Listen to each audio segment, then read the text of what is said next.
freedom tonight. And this is the first time that we've done one on religious freedom. We've added to it because there really is a battle going on.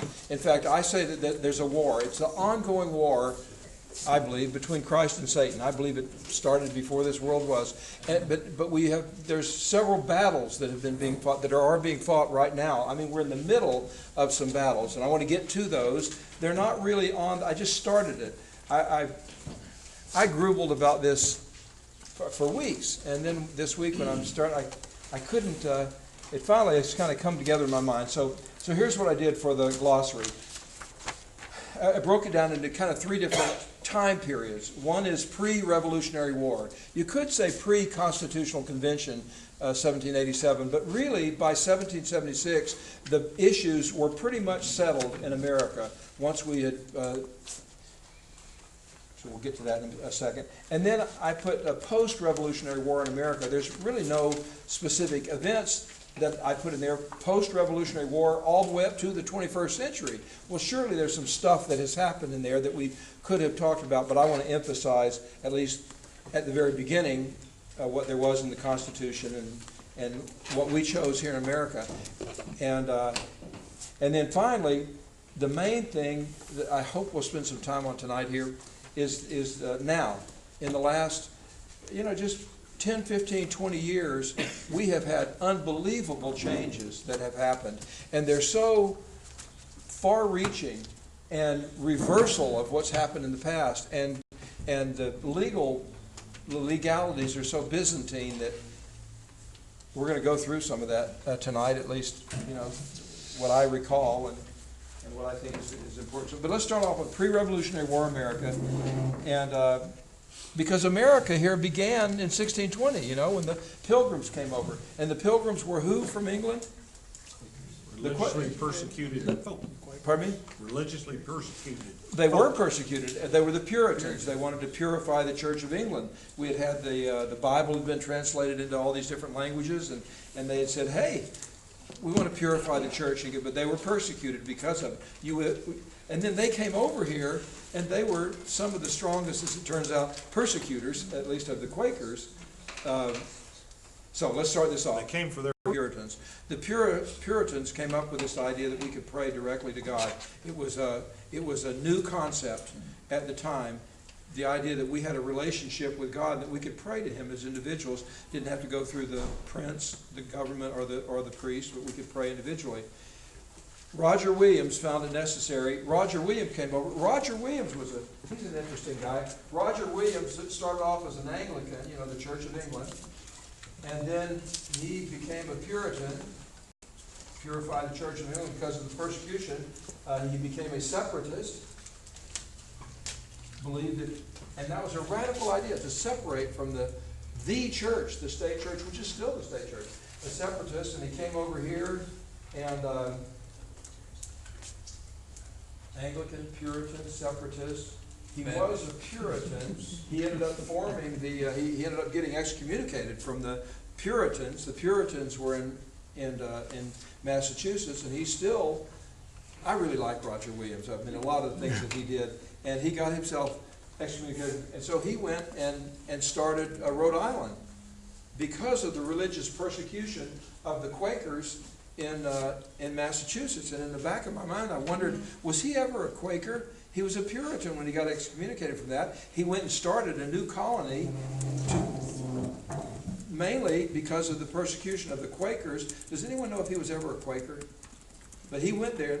Yes? He left the Puritans and tried to join the Quakers, but the Quakers didn't like his ideas, so he went and started Rhode Island. So he did what? He went and started Rhode Island and founded the Baptists. He did. Well, that's right. He was the first.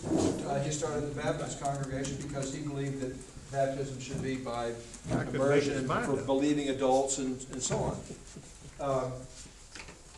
So yeah, I didn't know that he had ever tried to join the Puritans, but it would make sense. He certainly was friendly towards them and started a whole colony that ended up being for their protection. The Puritans in Massachusetts, as we said, they were the most active persecutors of the Quakers, and in 1660, so we're still over 100 years before the Revolution. but before our country began. But in 1660, Mary Dyer was the last of the four, what they call the Boston Martyrs, Quakers, she was killed. She was hung, I believe. She was hung because she kept violating this rule that they had in Massachusetts that the Quakers weren't supposed to be coming there. But when she was hung, that was the beginning of the end for the Puritan domination and theocracy there in Massachusetts. And then in 1661, the king ends up being the good guy here. King Charles II explicitly forbade Massachusetts from executing anyone for professing Quakerism. The purpose of going through this, by the way, is to say that we didn't just come over to America for religious freedom, and it was smooth sailing, no pun intended, and sweetness and freedom and light from the very beginning. It was very difficult here, and apparently those early Americans had to do what we have to do in our lives. We have to go through and make some mistakes and change, repent, and so on. Do you have a handout for tonight? Yeah, there. Maybe last. Yeah, but I got some here, and there's some back in the back. Anyone doesn't have any that? Just an extra.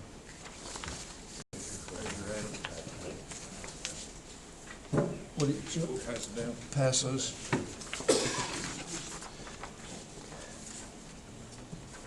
15 years later, the Maryland was founded by Lord Baltimore, who was Catholic, and Maryland was one of the very first colonies that really had a pretty good record of tolerance because of the Catholic Lord Baltimore. He founded it in 1634. 15 years later, they passed the Maryland Toleration Act, which he had drafted, saying that no person shall from henceforth be in any ways troubled, molested, or discountenanced for or in respect of his or her religion, nor in the free exercise thereof. It was one of the early free exercise clauses, which was not the rule. It was the exception rather than the rule in the early days of America. The people came over here for freedom, for their freedom of religion, but they wanted to have their own religions, and they didn't want those other guys coming out, the competition and so on. And so various colonies forbade other kinds of religion. The Maryland Toleration Act was then repealed during Oliver Cromwell's era, and a new law that was barring Catholics from openly practicing their religion was passed. But then in 1657, Lord Baltimore, who was Catholic, regained control after making a deal with the Protestants there, and in 1658 the act was passed again by the Colonial Assembly, and this time it lasted more than 30 years, but that only till 1692, when Maryland's Protestant Revolution of 1689, freedom of religion was again rescinded, was taken away there. And in 1704, an act was passed to, quote, prevent the growth of popery, to get rid of Catholicism there in the province, and preventing Catholics from holding political office. Full religious toleration would not be restored in Maryland until the American Revolution in 1776. When Charles Carrollton signed the Declaration of Independence. Rhode Island, Connecticut, New Jersey, Pennsylvania were founded by Roger Williams, Thomas Hooker, and William Penn, respectively. They combined the democratic form of government, which had been developed by the Puritans and the Separatists. Thank you. Testing. There you go. Testing. Try it again. Test. Test, test, test. Test, test, test. Whoa. Okay.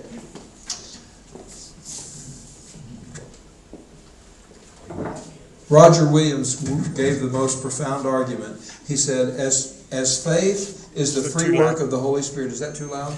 Just a little bit. Well, you can't turn it down here, can you? Yeah. Son of a gun. Testing, testing, testing, testing. Okay.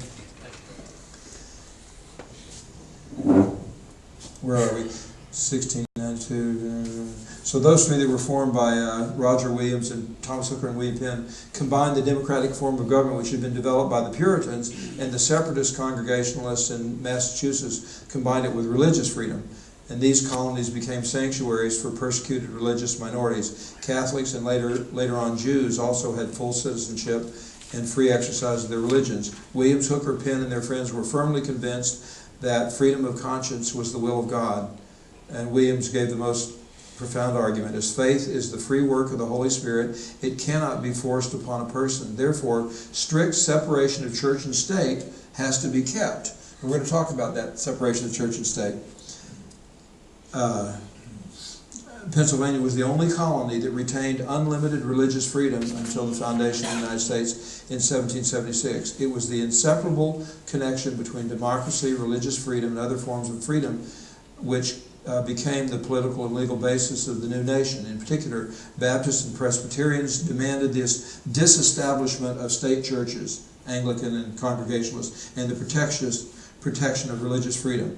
Reiterating Maryland's and the other colonies' earlier colonial legislation, the Virginia Statute for Religious Freedom, written in 1979 by Thomas Jefferson, said, "No man can be compelled to," now this is before the Constitution, "no man can be compelled to frequent or support any religious worship place or ministry whatsoever." That's the Establishment Clause. "Nor shall be enforced, restrained, molested, or burdened in his body or goods, nor otherwise shall otherwise suffer on account of his religious opinions or belief." That's the Free Exercise Clause. "But that all men shall be free to profess and by argument to maintain their opinions in matters of religion, and that the same shall in no wise diminish, enlarge." To say that prior to the American Revolution, we had, right up to it, we had a lot of religious persecution, intolerance, and not religious freedom, like we talk about today. We had an establishment of religion in some cases. But by 1776, it seemed to come together. And I'm not aware of any real problems between 1776 and 1787. By the time 1787 came along and we had the Constitutional Convention, they were unanimous in their feelings that, number one, we shall have no state church, no establishment of religion. And secondly, the government can't, or at least the national government, cannot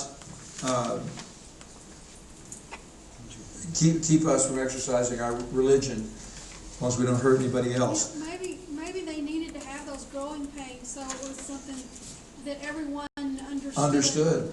How important it was. I'm sure that's true. Yeah. We have to go through growing pains. You got to have the pathos to appreciate. You got to have the bitter to appreciate the sweet. We got to make mistakes to. As my old friend who's dead now used to say, you got to emotionalize it. We understand a lot of things academically. Heck, I was smarter than I needed a long, long time ago, but I hadn't emotionalized those things, and I've made a lot of mistakes that I knew better then, until I faced it. I want to say something. I think I put on the glossary there, anti-disestablishmentarianism. Yeah. Now, it's not something that it's not a term that we use in America. It really has to do only with England, but it relates to what we're talking about here. When I was a little kid, Mom was a speller. She died here a few months ago. She was 97 and a half, and she was just a great speller. And to the end of her life, if there was something that we said, how do you spell that word? We'd ask Mom, and she never, in her life, Mom, I never knew her to misspell a word. So when I was a little kid, I was focused on spelling, and I wanted to learn the longest word. Mom, what's the longest word there is? And she said, well, I don't know what it is, but in the English language, the longest one she could come up with was anti-disestablishmentarianism. So I learned how to spell anti-disestablishmentarianism. I'm sure that it never occurred to me to even wonder what it meant or care about, the definition of it, but I learned how to spell it. And anti-disestablishmentarianism, I don't have anything to talk about that today, but I'm not. Our founding it really has gotten complex and complicated and convoluted. We're going to talk about that there were state churches until the 1830s, 1840s. The states could do it, that's right. The Bill of Rights only applied to the national government. There was no national. They still did have some state church in there. It eventually waned out, and once we had the 14th Amendment in 1868, it wasn't too many years after that the U.S. Supreme Court applied that to all of the states, that they could not establish a religion. All of the Bill of Rights was applied by the 14th Amendment. But prior to that, you're right, there were still some state, but at least But the colonies, they trusted themselves to make their own decisions. They didn't trust this new national government. And they said the national government cannot establish a state church. And eventually, our culture changed, and we were... I don't think we wanted state churches, but they did have them too. That's right. Thank you. That's right. And it was legal. It was constitutional until the 14th Amendment, and the Supreme Court said that. On this post-Revolutionary War America and post-1787, the U.S. Constitution, in the main body of the Constitution, it says that the only thing it says about religion before we had the 10 Amendments, those first 2 years, is that there would be no religious test. There can't be a religious test for anything in government, for the president or anything else. No religious tests for anything in the national government, at least at that point. And then immediately, by the way, most of this other thing came from Wikipedia, and I like Wikipedia. It's not perfect, but it's not Snopes either. You know, Snopes you can't trust. You can almost trust it to be wrong on a bunch of things because they have a political slant. But I like Wikipedia, and it just depends. If there's slants in Wikipedia, it's because of the people who have gotten involved and edited and so on, and I'm paranoid. Well, you can change it too. Anybody All of us can change change it. Any of us can get on there, and that's what Wikipedia is all about.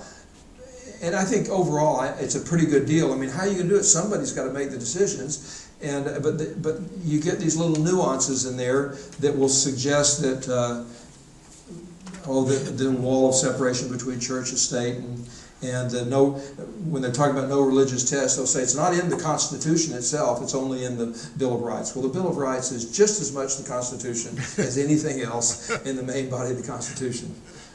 Okay, so religious test, and then because it was so important, virtually everything in that First Amendment has to do with freedom of conscience and freedom of thought, and so immediately it says that the government shall make no law regarding an establishment of religion, the national government, nor prohibiting the free exercise thereof. So we've got both of those two religion clauses, and let's just talk about the wall of separation real quickly, because today the wall of separation between church and state, you hear it quoted by the other side so often, saying that you're not supposed to have God in government, and that never was the purpose, and Thomas Jefferson never said it. I printed out, and I think I brought with me, a copy of his letter. He got a letter from the Danbury Baptist Church Association in Connecticut, pretty much praising him and saying that and then he wrote a shorter letter back to them, and in it he said,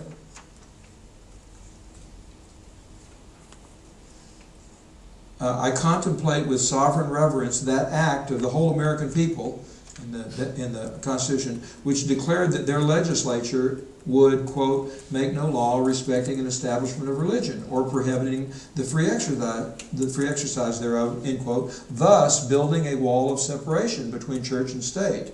Adhering to this expression of the supreme will of the nation in behalf of the rights of conscience, I shall see with sincere satisfaction the progress of those sentiments which tend to restore to man all his natural rights, convinced that he has no natural right in opposition to his social duties. In the context, it's real clear what he was saying. He was saying that the Constitution says that there shall be no establishment of a church religion, and that's the wall. Some people have called it a one-way wall. The wall is that the government cannot tell us what religion there is. But all of Thomas Jefferson was just as vociferous as anybody else was. George Washington and Ben Franklin and all the others, some of whom a lot of people like to say are deists, but they were always talking about their belief in Jesus Christ. And I recommend highly, is Randy McDonald here tonight? No, yet. I talked to him already. I recommend very highly the book Christianity and the Constitution, by John Eidsmoe. He's, I don't know where he is now. He used to be a professor when I knew him 25 years ago in Alabama. But he teaches at some law school now. Wasn't the whole... John Eidsmoe, E-I-D-S. E-I-D-S. John Eidsmoe, M-O-E. And the book is Christianity and the Constitution. Christianity and the Constitution.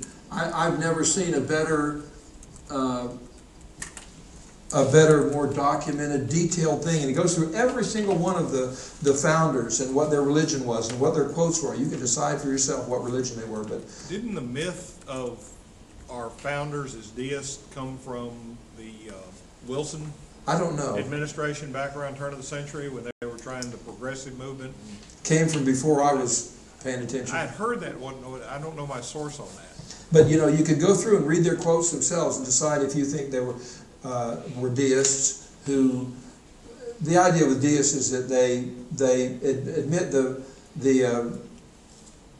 Existence of some that there's a creator or that there's a God, but they don't believe that he's has personal involvement with people and so on. Just a general kind of a thing.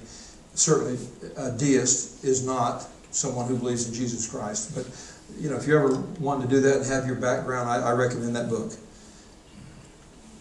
Okay, now I'm just going to go for it. There was some persecution. There was the 1844.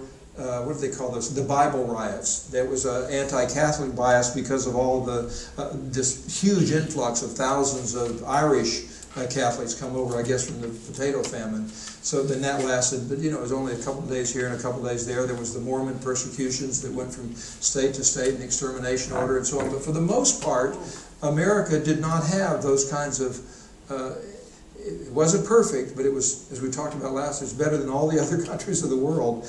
And so you and I have grown up with the idea of the government can't tell us what to do as far as religion is concerned, what to believe or not believe, and we allow all men and women the same privilege of worship God who, when, where, what they may, and expect the same ourselves. Until, in my mind, maybe the last 20 years, roughly 25 years at the most, that would be 1990.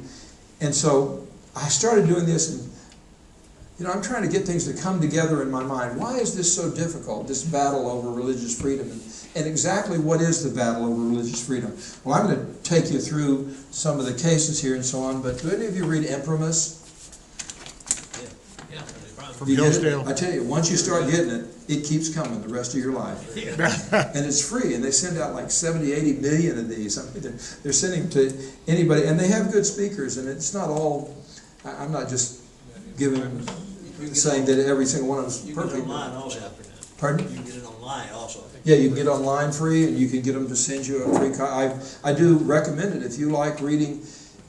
And they have so this is David French, who's from National Review, and I'm not a real fan of National Review, but I liked what he had to say here on he called it the Battle of Indiana and the Promise of Battles to Come. I believe that it's overall the war between Christ and Satan, but the battles that we're fighting right now have to do with a persecution of Christians and Jews, Muslim political correctness, and LBGT, the sexual revolution political correctness.